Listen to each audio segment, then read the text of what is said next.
সময়টা যেন কিছুতেই ভালো কাটছে না মোহাম্মদ রিজওয়ানের। মাঠের লড়াইয়ে ব্যাটে নেই রান, আর মাঠের বাইরে বাড়ছে সমালোচনার পাহাড়। পাকিস্তান সুপার লিগে এবারের আসরটা তার সামনে যেন হাজির হয়েছে একরাশ হতাশা নিয়ে। 7 ম্যাচের সবকটিতেই হেরে টুর্নামেন্ট থেকে বিদায় নিয়েছে তার দল রাওয়ালপিন্ডি। দলের এমন করুণ দশার সমান্তরালে রিজওয়ানের ব্যক্তিগত পারফরম্যান্সও হয়েছে ম্লান।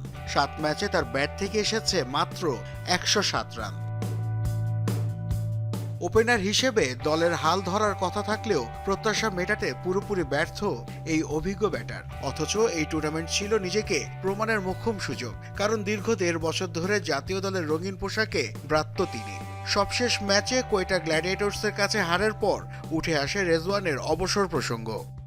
বিগ ব্যাশ চলাকালীন দল নির্বাচনের সময় আমি স্পষ্ট করে বলেছিলাম, পারফরমেন্সের ভিত্তিতে আমি পাকিস্তান দলে জায়গা পাওয়ার যোগ্য নই। কিন্তু আমি সেই একই ব্যক্তি যাকে আপনারা বলেছিলেন যে সে ছক্কা মারতে পারে না। 33 বছর বয়সী এই ওপেনার এখনই পাকিস্তানের হয়ে খেলার আশা ছাড়ছেন না, বরং তার কণ্ঠে ঝরল লড়াই করে ফিরে আসার জেদ।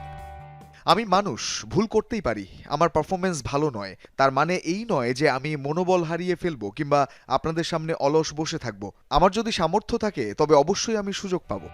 ব্যর্থতার এই চক্র কাটিয়ে রিজওয়ান কি আবারও ফিরবেন চিরচেনা ফর্মে, নাকি নীরবেই জায়গা ছেড়ে দিতে হবে উত্তরসূরিদের জন্য? প্রশ্নের এই উত্তরটা হয়তো সময়ই বলে দেবে। নাসিফ শুভ, যমুনা স্পোর্টস।